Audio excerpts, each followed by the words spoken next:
Fifth week is a time in Oxford when all students are strapped down by an epidemic. It's called the fifth week blues. Students get depressed because they realise they're only halfway through the term. There's still 4 more weeks to go.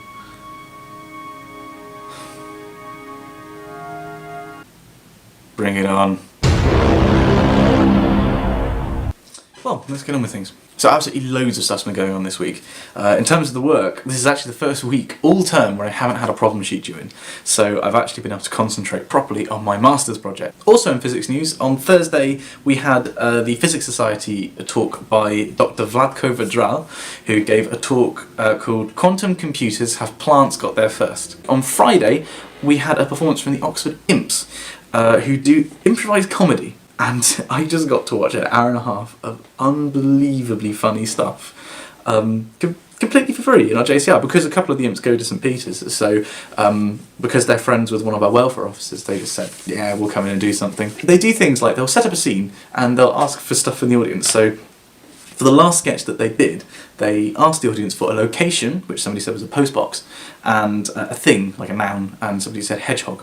And completely off the cuff, they then proceeded to act out a play called The Hedgehog and the Postbox. And it had a coherent plot, it had recurring characters, it had songs, which they did on the spot, with musical accompaniment. They had a pianist. How does that work?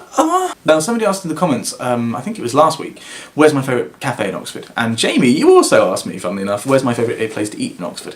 So I thought I'd go through a couple of places. So a couple of years ago, the biochemistry department in Oxford just got a completely new building, and they put on the ground floor a really nice cafe, which anybody in the university can go to. In fact, a lot of people in the science area, of all the science departments, well, most of the science departments, all in the same area, go to for lunch.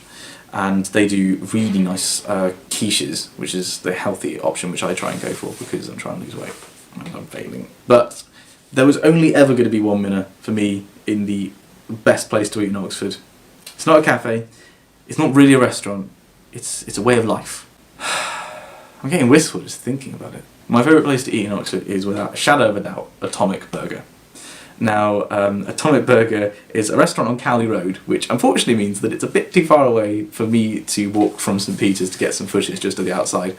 But I have some footage of the inside because me and a friend went and did their Fallout Challenge a couple of months ago. Now, the Fallout Challenge is allegedly the world's hottest burger. On the Scoville rating scale, which lists bell peppers at like 15, a hot chili would be a couple of thousand, police pepper spray is 2 million.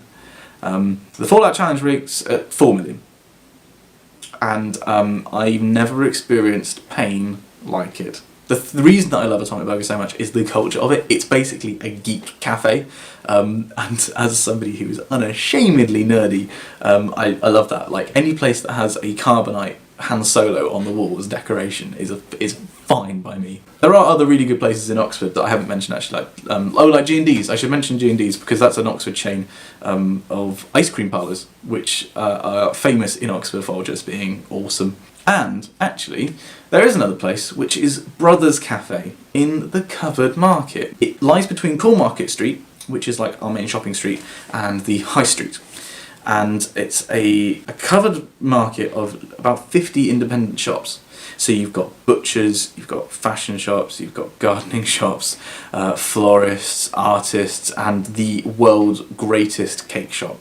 And just generally, it's one of these places in Oxford that you don't get told about. It's quite a well-kept secret to people that don't actually go to Oxford. It's so different from staying in a library, basically. It's so vibrant. I'll just kick the camera a bit for good measure. There you go. Take that. Okay, so I'm running out of time in this video, so I better get on to my question to you guys, the viewers. So, I noticed in some of the comments before that people were referencing other communities on YouTube, like we had some of the KSI Army, we had some nerd fighters. Very clearly, I am a nerd fighter. I'm also part of the KSI Army. I'm part of loads of different online communities.